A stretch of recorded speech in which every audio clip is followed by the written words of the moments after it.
It's a remarkable piece of footage. If it's a hoax, it's very well done. If it's not, then I would say it's probably revolutionary.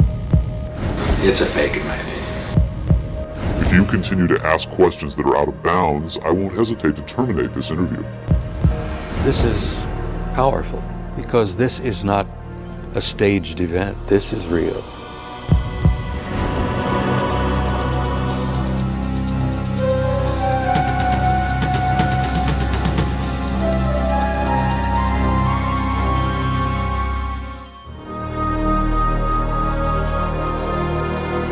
Interest in UFOs and Area 51 is at an all-time high. Last year, a highly rated TV special and best-selling home video purported to show an actual autopsy of an alien being from the famous Roswell, New Mexico crash of 1947.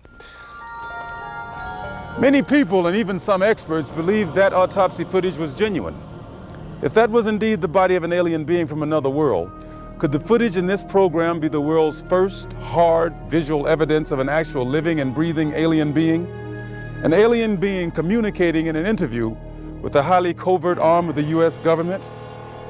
If the footage we're about to show you is genuine, then this could very well be the most important video in the history of mankind, proving once and for all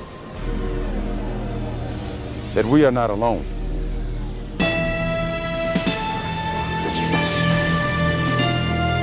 Within Nevada's Nellis Air Force Range, protected by the tightest security in the world, is the Groom Lake Test Site, aka Dreamland, aka Area 51, an installation so secret the government cryptically acknowledges its existence only as an operating location. Until recently, the military flat out denied the presence of such a base.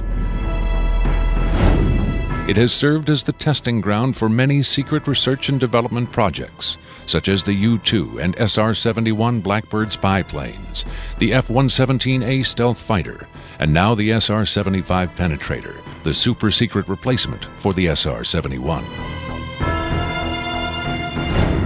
Every morning, a select group of specialists with high security clearances, some reportedly as high as 38 levels above top secret, arrive at McCarran Airport in Las Vegas to be flown to Area 51 aboard a Boeing 737. From the time they leave the ground until they return to Las Vegas at the end of each working day, they enter a world no outsider can ever truly know, except through rumor and the occasional shocking revelation. In 1989, a physicist named Robert Lazar went public with the stunning claim that the United States government was test flying disc-shaped aircraft of extraterrestrial origin at Area 51. Interviewed in silhouette by a Las Vegas TV reporter, Lazar, calling himself Dennis, claimed to be employed at a site on the outskirts of Area 51 known as S4, where he was part of a team attempting to back-engineer the saucers to discover the secret of their advanced propulsion system. It was a very sleek, thin-looking, flying saucer-shaped craft. There were 9 total. I only got to essentially work, back engineer, or analyze one of the craft. It's very plain. It's all one solid color, a grayish pewter color, the same color as the outside of the craft.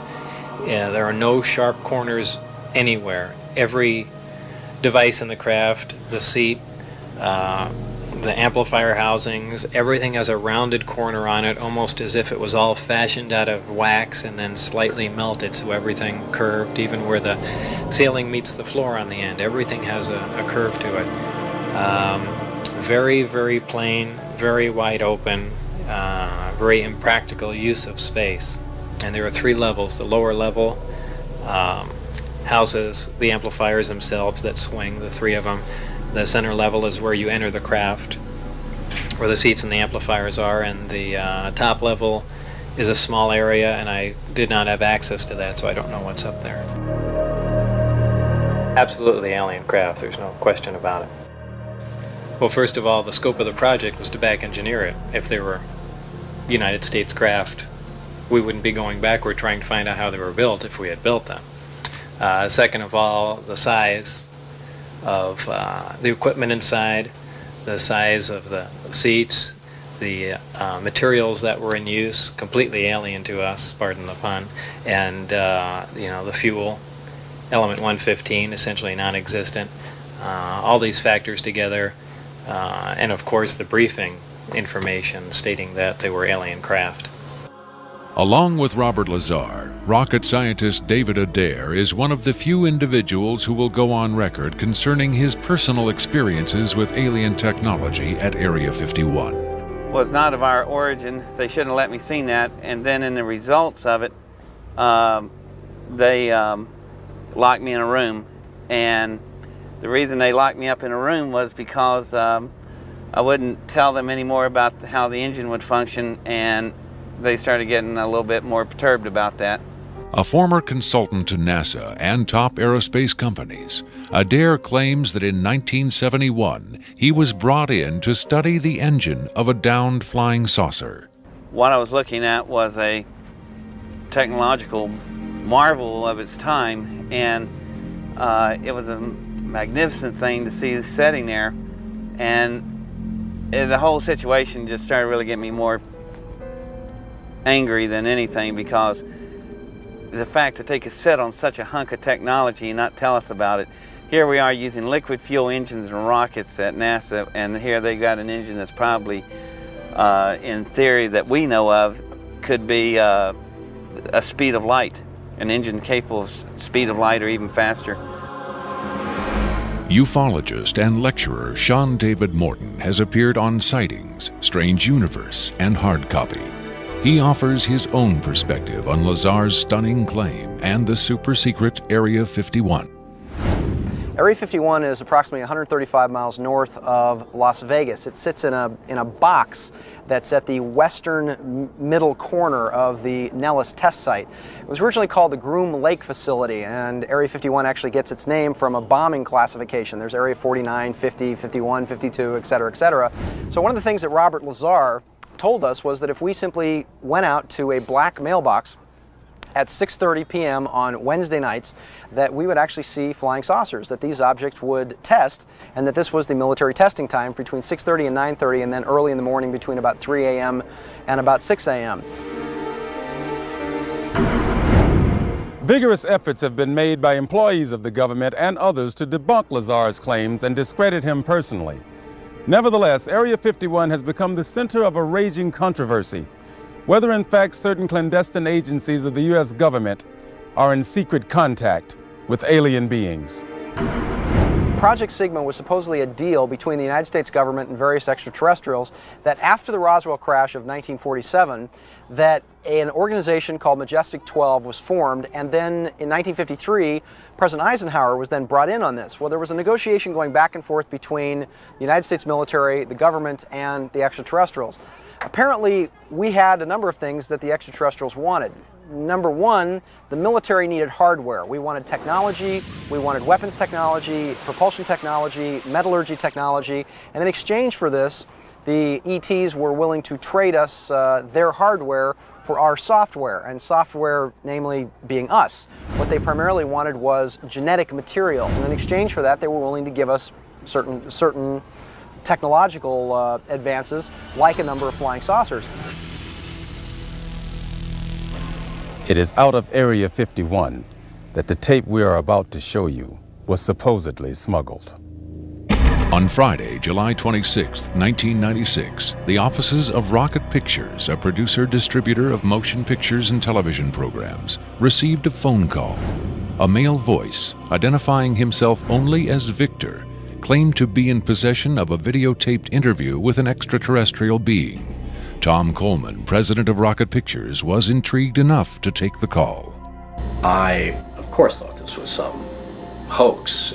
In fact, I thought it might have even been my brother at one point. But as we spoke, this was someone who seemed to be very serious. We went back and forth on this, and I basically decided that, you know, this is a little bit too weird for me. Thank you and goodbye.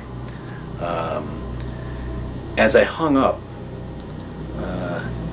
I had a very strange feeling that maybe, just maybe, there was something here. He said he had a tape of a space alien, an ET, that was being held in a military installation in Nevada. I'm not sure as a prisoner or a guest. And he had this on tape. As we've already heard from Sean Morton and others, this is not the first time allegations have surfaced that the U.S. government is playing host to extraterrestrial biological entities, or EBEs. The first and most famous alleged contact was the Roswell flying saucer crash of 1947. This is the incident from which the alien autopsy footage supposedly originated. But there have been persistent rumors that not all of the aliens retrieved from the Roswell crash were dead. The final fate of the survivors, if any, is unknown.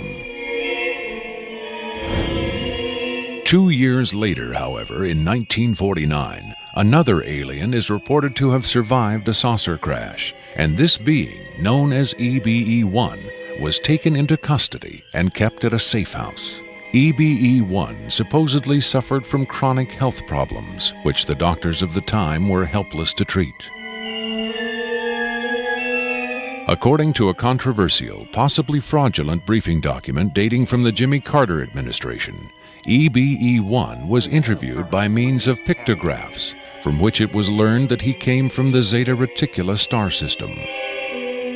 Can we eliminate one or more of these categories from discussion? The laborious process of developing a set of symbols that could be used and understood by both human and alien amounted to the creation of a new language.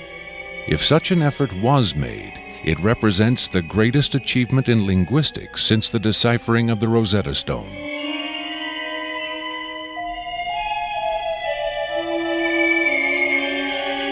That such an achievement would be kept secret illustrates the hysterical paranoia of the time as the Cold War intensified under the threat of nuclear annihilation.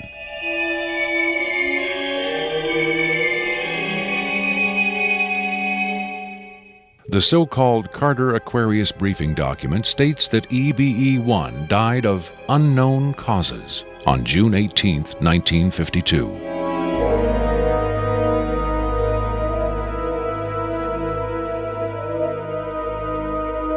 Skeptics who doubt the authenticity of the Carter-Aquarius document find it unbelievable that highly advanced alien beings would allow one of their own to die under the primitive medical care of a species that had barely begun to conquer its own diseases.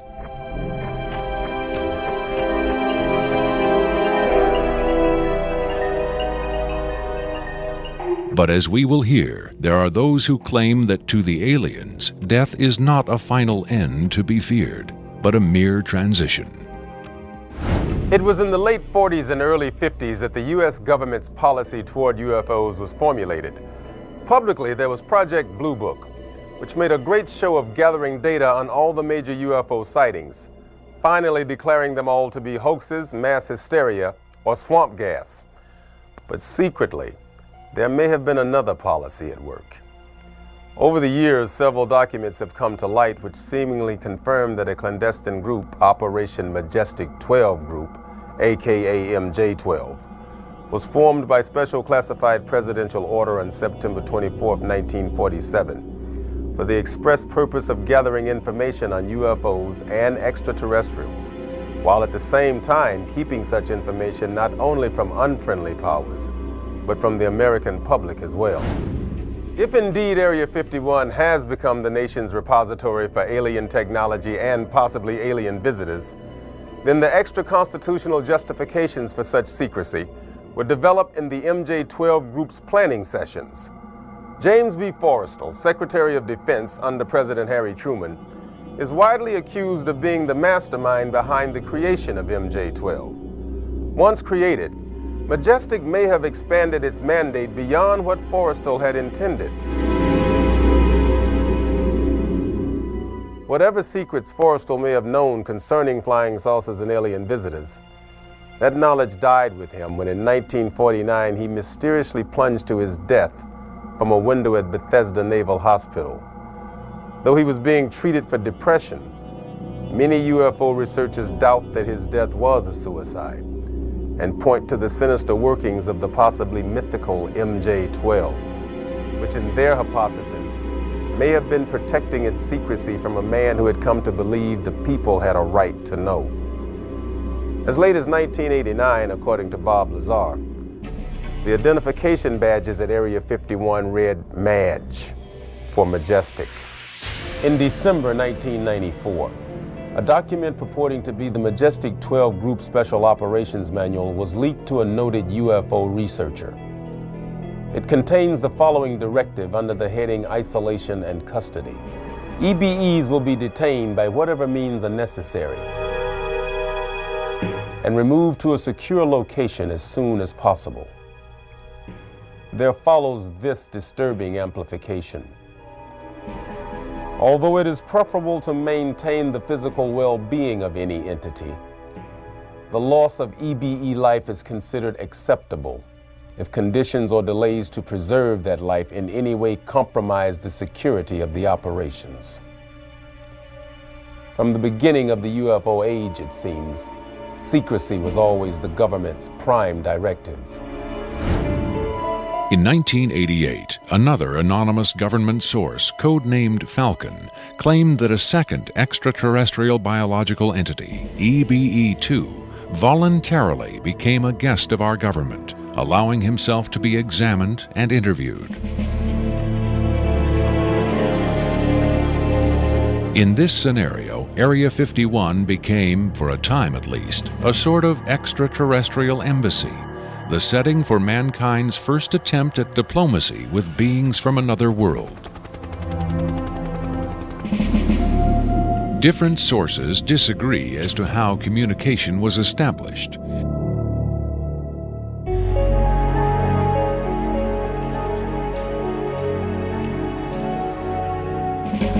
There is universal agreement that the EBEs are incapable or unwilling to speak human language. In addition to the pictographs used by EBE-1, it has been reported by Falcon that in the early 1950s, EBE-2 was fitted with some sort of artificial voice box, allowing him to speak words, and that he learned the English language very rapidly. Other sources doubt this story, however. By our kind, do you mean we Americans? What has been reported most persistently is that the aliens communicate via thought projection, or telepathy. They would have been tortured, made to give up their secrets, instead of questioned in this friendly manner. We cannot be forced to communicate. Has it been tried? Not by us. We speak to who's ever willing to listen. The idea of telepathic communication with alien beings carries with it the same doubts and controversy attached to telepathy itself. Do the practitioners of this ancient art really have the ability to read minds? Or are they crafty charlatans who simply tell the listener what he or she wants to hear?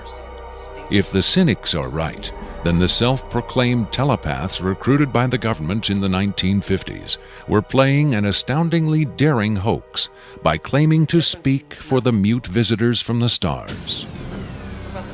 Defenders of telepathy call this notion preposterous and point to the long history of government-funded research into mind reading as proof that their science has merit. In the last 4 decades, there have been persistent, often contradictory rumors and even eyewitness accounts of other alien visitors meeting secretly with military or government officials. But what about today? The Tester Corporation has recently come out with a model kit of Gray, the extraterrestrial life form, and a scale model of the so-called sport model, the UFO Bob Lazar says he studied at Area 51. This UFO kit has quickly become one of the most successful model kits in the history of the company. If the military is, in fact, conducting tests of extraterrestrial spacecraft at Area 51, then where are the alien creators of these craft? In his first TV appearance under the pseudonym Dennis, Bob Lazar was asked if there are living aliens at Area 51. Clearly nervous, he evaded the question by saying, quote, "I really want to steer away from that right now," unquote.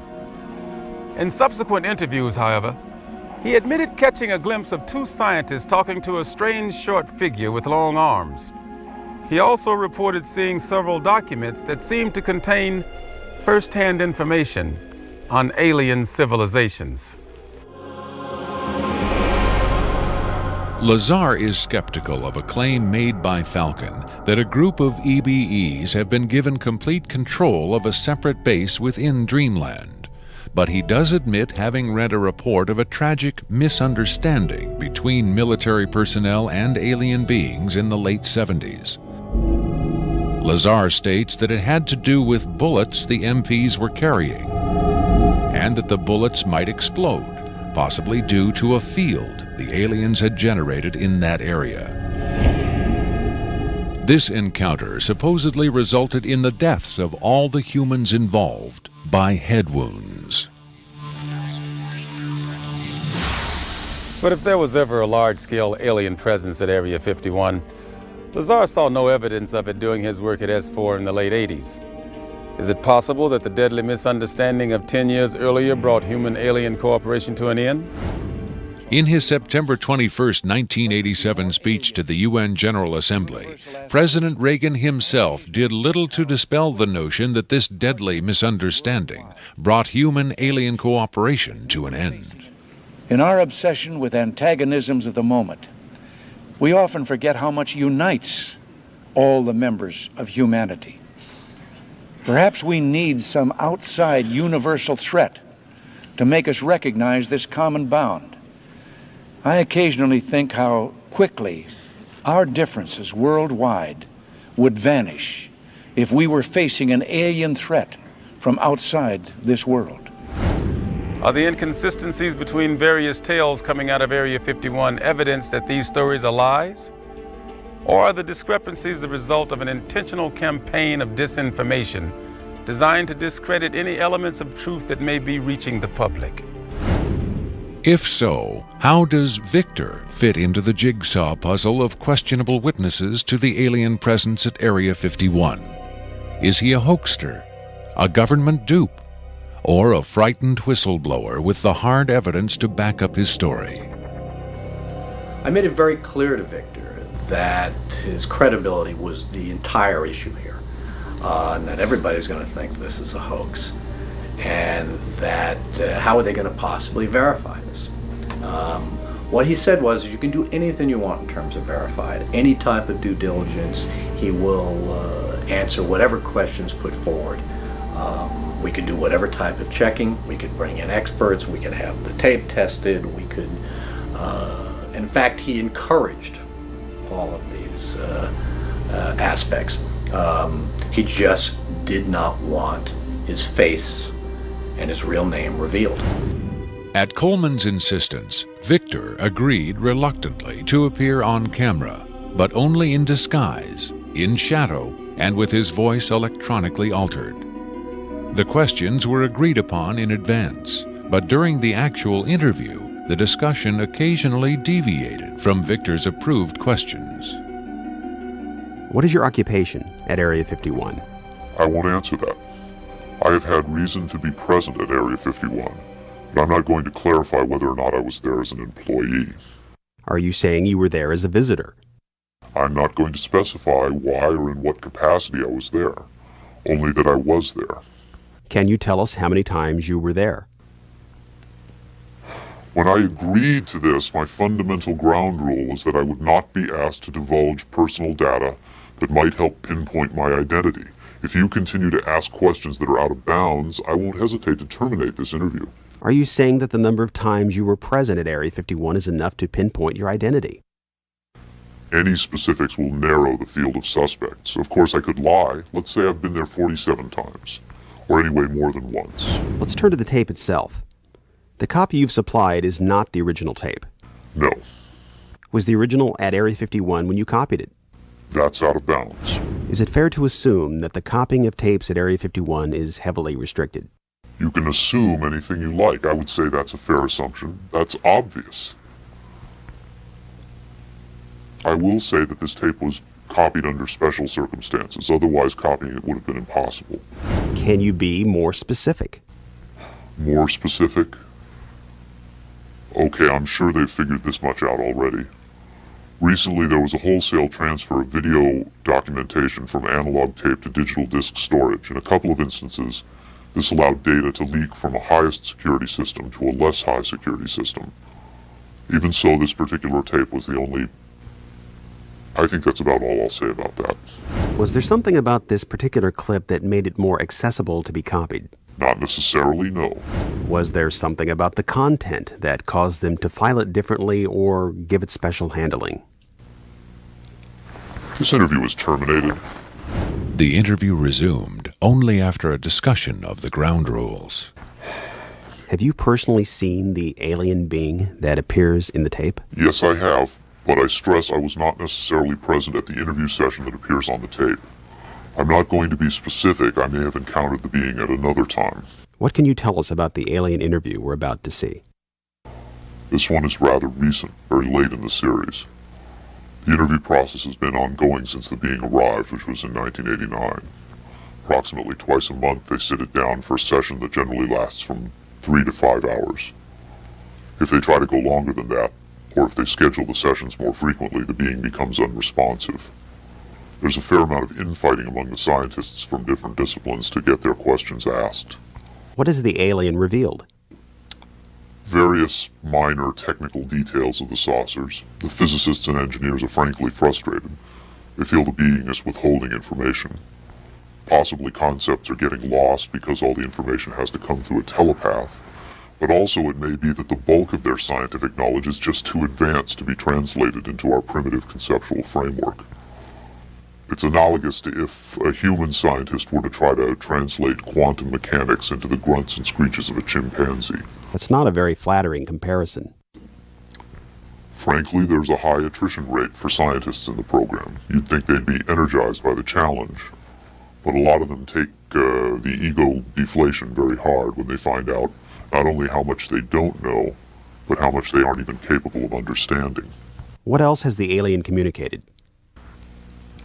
Oddly enough, the being seems to have a much easier time communicating spiritual concepts.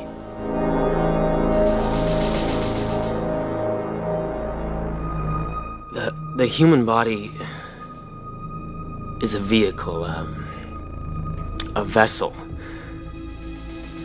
And the vessel must be maintained to serve the spirit with maximum efficiency. But a broken vessel can be replaced. The human spirit, or the soul, can have many vessels. Is the process natural or technological? Both are one. Technology is a natural excrescence of humanity.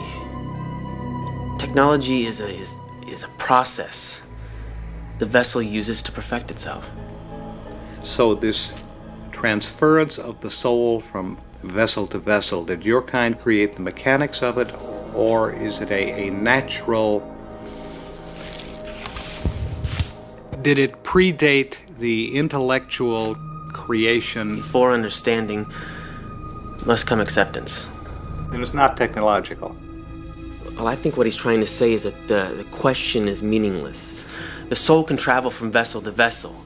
Reincarnation, transfiguration, whatever. It's real. What I'm getting at is, does he know how it's done?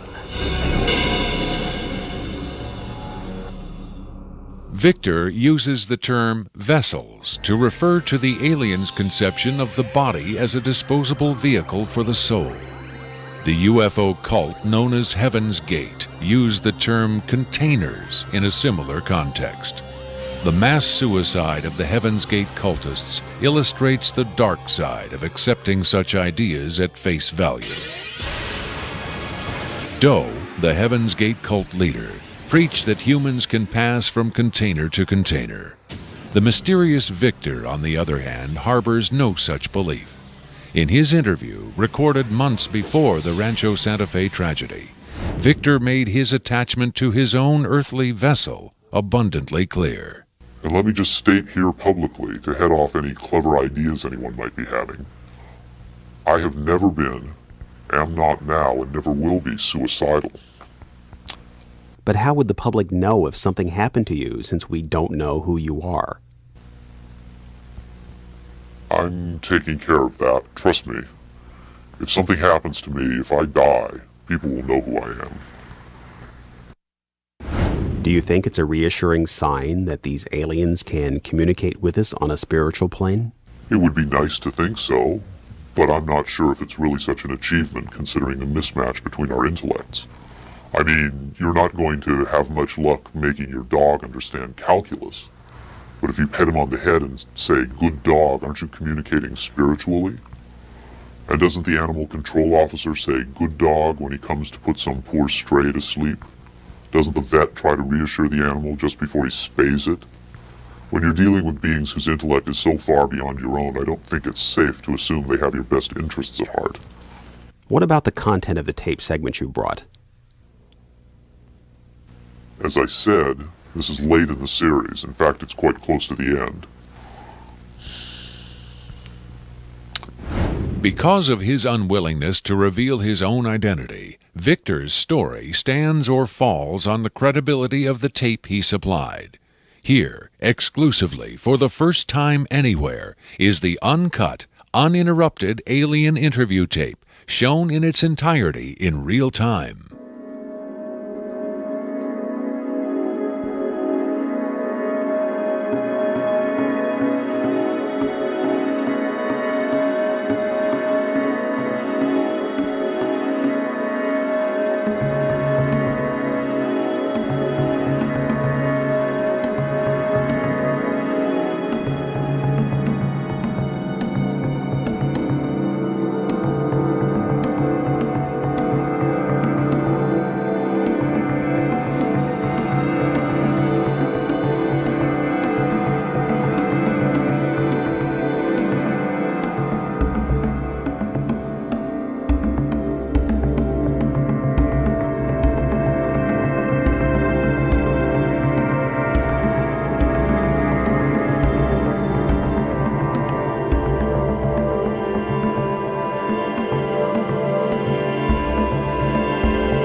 You removed the soundtrack from the tape before you turned it over to this program. That's correct. I can't allow the voices of the project personnel to be heard by the general public. There's a very good chance their family or friends on the outside might recognize them. Isn't your purpose in releasing this tape to expose Area 51 to the world?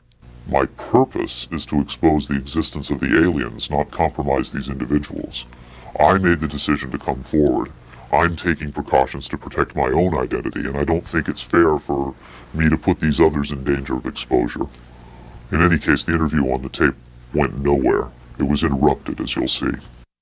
Can you describe for us what we're seeing? All right, we're looking at the interview suite at S4. It's kept dark for the comfort of the aliens. The figure who is just barely visible in the left foreground is the telepath, and behind the camera is a raked seating area for observers. Although in this case, I believe the only other person present was a military aide. The alien is seated behind a glass partition in a biocontainment area, which is maintained at biosafety level 2, the lowest designation. That's primarily for the protection of the aliens, not us. The theory is that if they were going to infect us with an alien bug, it would have happened 50 years ago. In fact, all the indications are the aliens eliminated microbial and viral life from their own ecosystem long ago. They aren't susceptible to our diseases directly, but it has been shown that microbes can reproduce and form colonies within their respiratory systems, which tends to exacerbate the debilities they seem to suffer anyway in our environment. In fact, you can see here the alien is beginning to flag. The interview was not going well. The telepath was trying to clarify some points from a previous interview, but he wasn't receiving coherent responses. As you can see, the being is in real distress. At this point, the telepath is sending out a message to the medical staff. He's trying to communicate with the alien, but he's getting no response.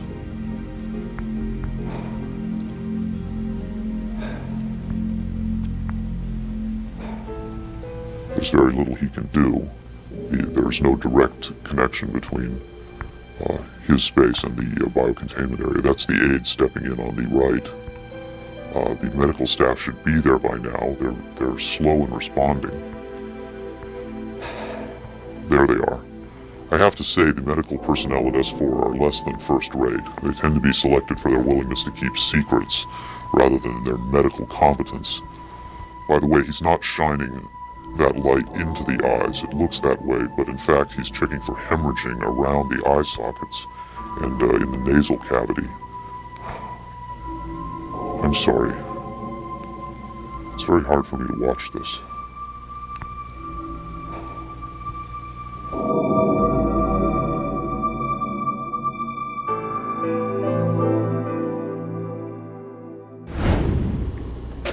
You're asking me if I think this is real? That have I finally seen a space alien? You know, I don't know. But I do know this. I know that this is not a tricked up version like the alien autopsy. It doesn't attempt to distract you away from the alien. It doesn't have that cinema verite, black and white. It doesn't go to great lengths to try to fool the audience. It's straight ahead. It's an alien on tape. Pretty much the way you'd probably film it. The point is this: what if it is real? In evaluating the authenticity of the alien interview tape, the logical place to begin is with the videotape itself. What can the technical details of this recording tell us about its origin? Rocket Pictures sent Victor's original tape to the Phoenix laboratory of renowned image analyst Jim Delatoso. Using the most up-to-date digital technology, Delatoso tried to determine the tape's authenticity. I've been exploring, looking at different aspects of the image itself to develop questions for a matrix on is it real or is it fake.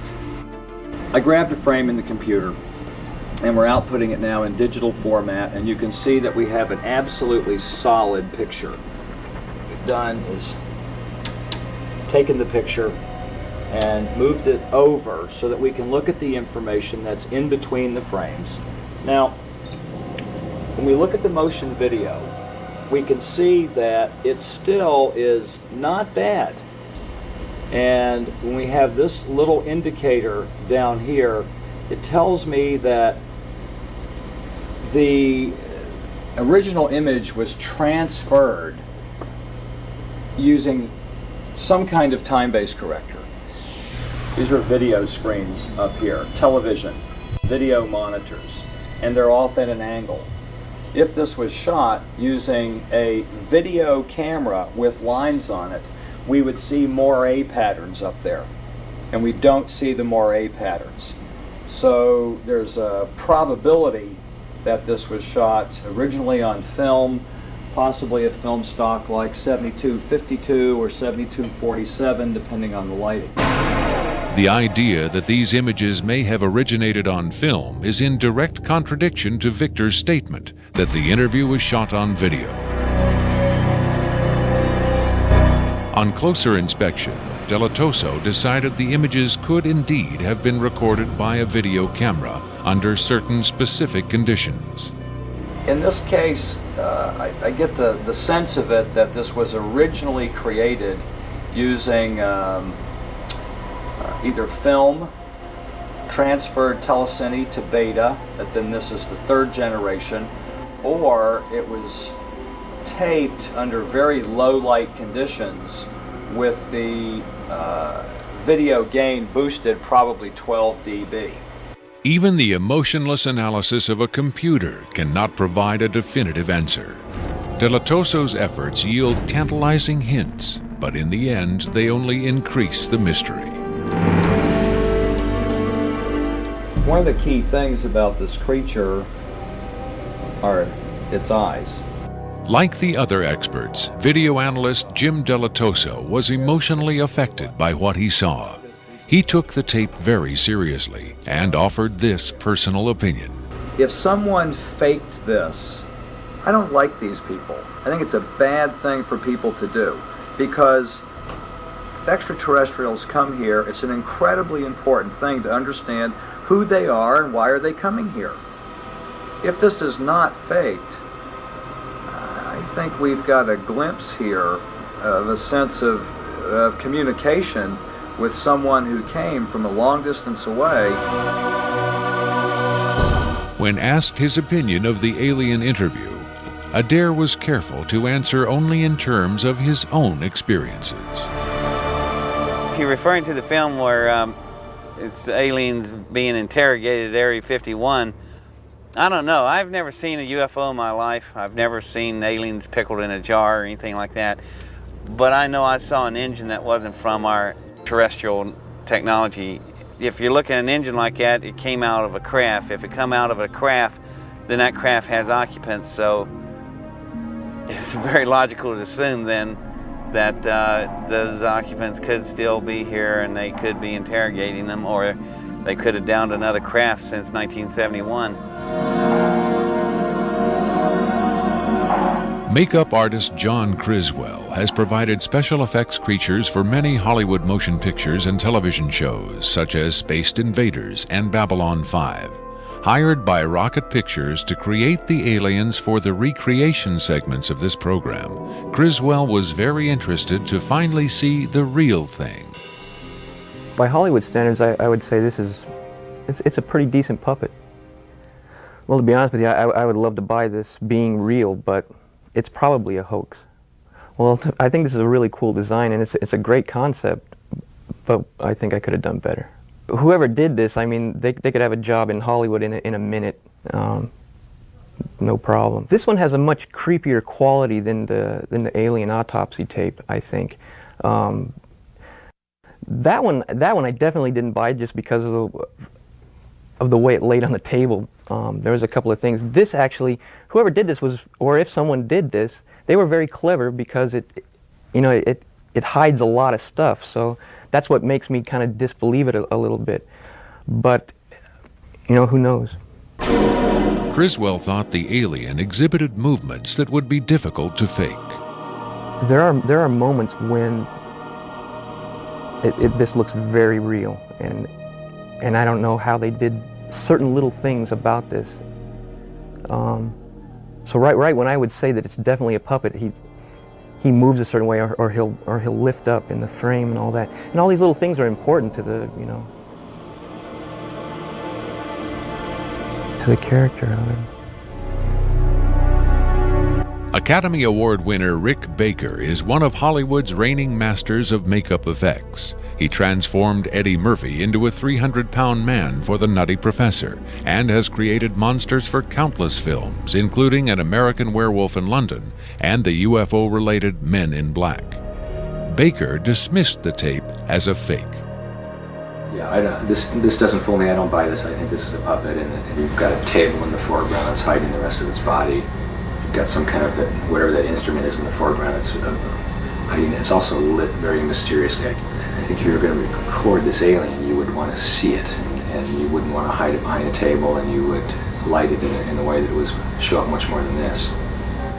And this particular movement, this head-jerking movement here especially, looks very puppety to me. It looks a little overdone and very much like a guy with his hand inside this thing maneuvering it.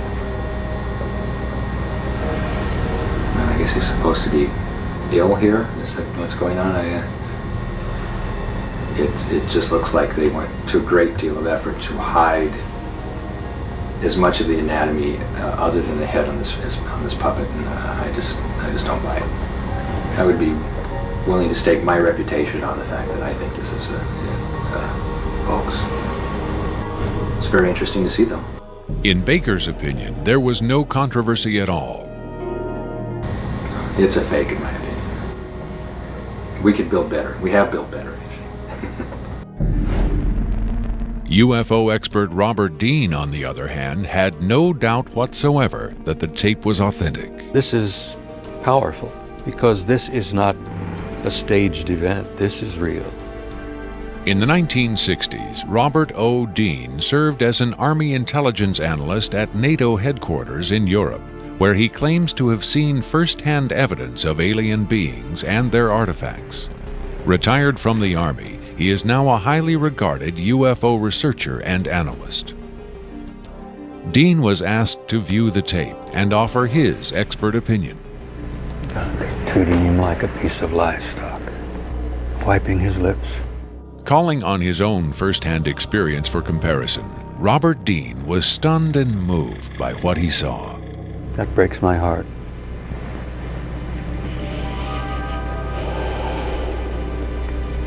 I think you've got yourself a piece of legitimate footage here, and I think you've got your hands on some pretty sensitive material. I don't know how the hell you got this. I don't know who you got it from, and frankly, I don't want to know who you got it from. But you got yourself a tiger by the tail with this footage. I would say, and I know that that's one of the things you'll ask of me, is that you've got yourself some legitimate footage of one of the little guys being interrogated and filmed. And there's a reality to it, and there's a sensitivity to it that literally breaks my heart. But I tell you very strongly, you've got something here that is very sensitive.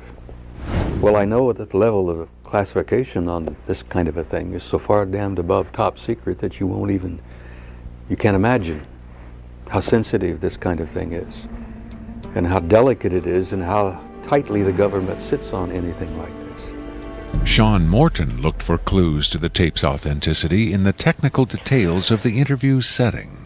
Okay, there's a couple of interesting things about the tape right off the bat. Morton tried to decipher the time code at the bottom of the screen. First off, what you're looking at in the time code is DNI's Department of Naval Intelligence. So Department of Naval Intelligence, this would probably be a file number 27. It could be a security level, however, because security levels are supposedly go up to Q36, or the highest ones that we know about. The first interesting thing about that is that I'm noticing what looks like a medical monitor, and look at how slowly and erratic the heartbeat is. The heartbeat is literally 1, 2. It's very, very erratic, and it looks as though the heartbeat, being as erratic as it is only about, from counting that, it looks like it's about 30 a minute or so. Morton suggested an alternate explanation for the video's dim lighting. One of the unusual things about most of these particular race of aliens is they are very, very sensitive to light. So a lot of these interviews are conducted in very darkened rooms. To Morton's eye, many features of this alien dovetailed with accounts of other first-hand contactees. Another strange thing about the physiognomy of these creatures is, as well, is if you will notice that the neck itself is not at the back of the head like a human being is. The neck is actually in the center of the head, which is what actually gives it problems holding its head and its neck up. Whatever this is, it's being taken, the interview is actually being done through a piece of glass, which is probably something somebody faking the photographs probably wouldn't think about. Right there we see that the creature appears to be choking. The dark eyes, in many cases, are actually a form of lens that guards the creature against untoward sunlight. It's a remarkable piece of footage. I mean, it's very, very, very, very interesting. If it's a hoax, it's very well done. If it's not, then I would say it's probably revolutionary. Another expert who was asked to examine the tape was Michael Hesseman, one of Europe's leading UFO researchers and author of the international bestseller Beyond Roswell. When I got the first information about the alien interview footage, and when I saw the first picture, I said there might be a connection to a real incident. Hesseman was intrigued both by the alien's appearance and by Victor's claim that the being arrived at Area 51 in 1989. If it is authentic, it might be the most significant film ever published, ever shown on television. For several years now, Hesseman has been investigating reports that the South African Air Force shot down a flying saucer in the Kalahari Desert in 1989. According to Hesseman's sources, 2 survivors were retrieved from the downed saucer. One was sent to Wright-Patterson Air Force Base in Ohio, and the other to Area 51.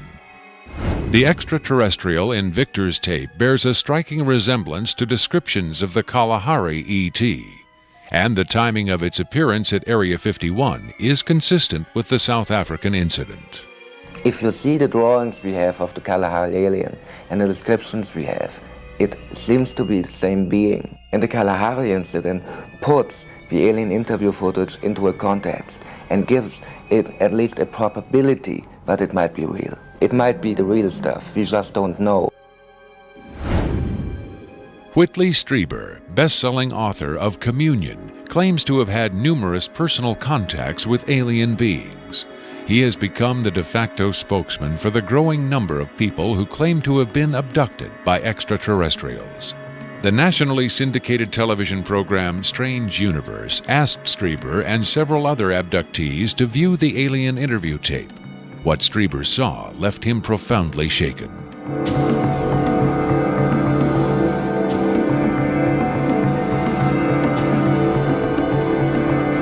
Strieber would not agree to be interviewed on camera for this program, but on Strange Universe, he had this to say.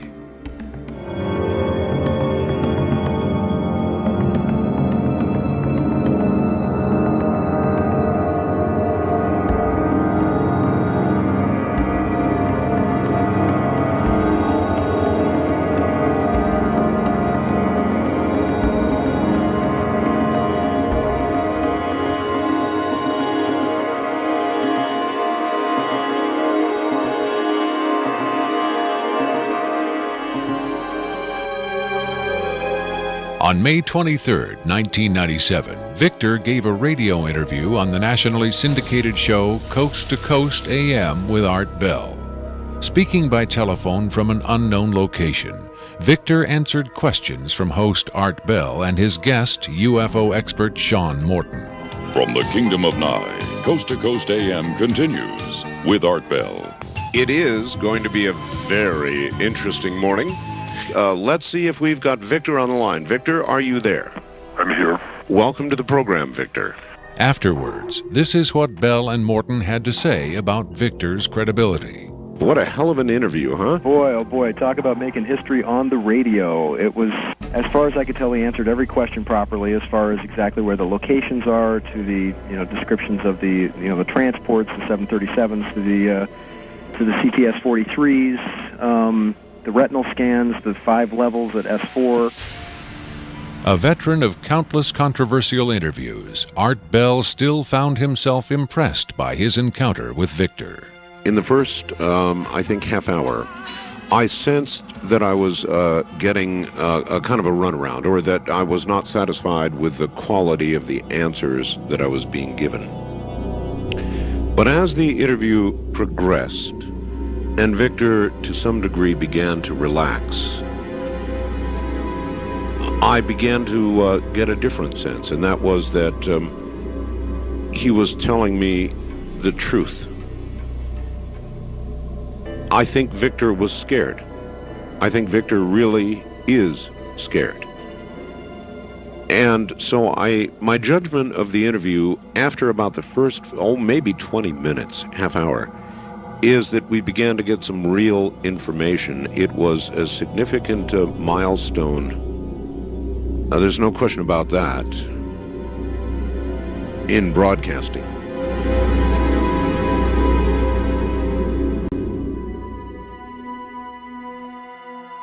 If the government has really been in contact with superior aliens, wouldn't we see some evidence of it? For instance, amazing new scientific discoveries. Limitless free energy? A cure for cancer? We might if the government's motive were the betterment of mankind. The government's motive is control. And just as much as they crave control, they fear loss of control. Knowledge is power, but power does not necessarily confer competence. The people at the top of this program are intellectually very average. They're not capable of making proper use of what's been handed to them, but they have no intention of letting anyone else ever get a chance to solve the puzzle. And let's not forget there's also the real possibility that the government is being manipulated by the extraterrestrials for their own purposes. You could have released this tape to the news media, but you insisted on being paid for it. Doesn't that cast doubt on your own motives? Yes, and I was aware of that going in, but that's a cross I'm prepared to bear. I find it disgusting that the most important event in human history is being kept secret simply because certain unimaginative officials have the power to do so. But at the same time, I do see the irony in my own actions. All I can say is, had I had the choice, I would not have insisted on profiting from this revelation. But since by lifting this veil, I've endangered not only my career, but possibly my life, I felt the need for some small measure of monetary freedom to deal with any eventualities. And let me say, I could have demanded significantly more money than I did if I had been willing to compromise my anonymity. There have been other whistleblowers who jumped at the chance to become celebrities, which I think casts even more doubt on their motives than some people may be casting on mine. Do you believe your life is in danger as a result of making this tape public? I would hope not. I would like to think my government is a little more civilized than that, but at the same time I don't intend to give them the chance to prove me wrong. At any rate, to a certain extent, I'm counting on being disbelieved. Obviously, they would like me to be perceived as a hoaxer. If something were to happen to me, if I should die suddenly in a freak accident, it would obviously lend credence to my story, and I assume they understand that and will act or not act accordingly. Why should anyone believe this tape is authentic? Use your own judgment. That's all any of us can do. There's been so much secrecy and disinformation over the last 50 years that it's become impossible to prove anything in the face of official denial. Of course, the flip side is nobody really believes anything the government says. Robert Dean heads a growing movement lobbying Congress to release former NASA intelligence and military officials from their security oaths so they can talk openly about U.S. involvement with UFOs and aliens. As early as '49, your government knew we were dealing with extraterrestrial intelligence. And then it sort of blew up more and more. Every year there were more discoveries, more conclusions, more contacts. And as you probably know, we have indeed retrieved crashed hardware, and we have reverse engineered it, and we have indeed been flying some of that hardware in this base not too many miles outside of Nellis, near Las Vegas. Dean believes the time has come for the government to tell the people what it knows. The truth has got to come out. We're over 30 years too late. The people not only have a right to know, they have a need to know. And damn it, I stand in this belief, and I will say this and stand by this till the day I die.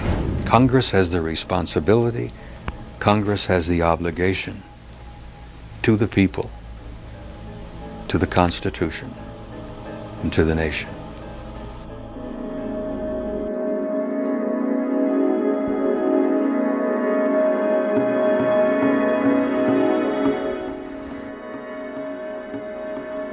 Did this alien die?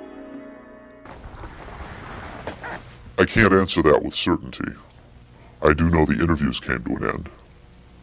Whether the being died or was retired, and I don't mean that in the spy thriller sense of having it killed, I mean retired from the interview process.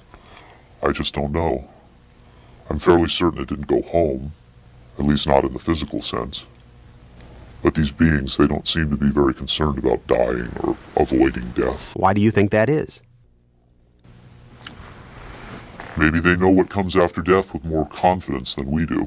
Maybe there's another vessel waiting for them on the other side. The other side? Yes, which may in fact be where they come from in the first place.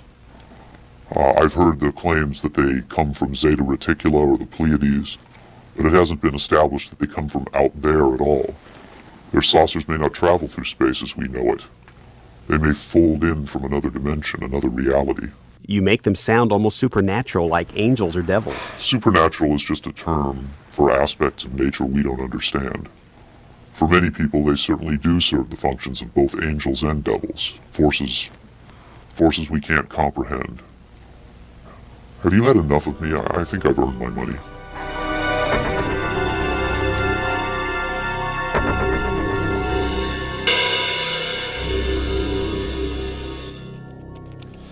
Is seeing believing? Can the images on this little tape really be what Victor claims? To even take the question seriously requires a belief in the possibility of wonder, a willingness to accept an almost unimaginable truth. It's far easier and safer to label it a hoax. I'm standing on Nevada Highway 375. America's official extraterrestrial highway, redesignated last year by the legislature in acknowledgement of the worldwide fame that has become attached to this desolate spot. Beyond those mountains is Area 51, the most widely discussed secret place on Earth. Whether as a hoax or mind-expanding revelation, this alien interview is now a part of the Area 51 legend. There will come a day when the secrecy at Area 51 ends. When that day comes, then we will know whether this tape was real and what the true motive was for its sudden appearance. Until then, we can only speculate, investigate, and hope.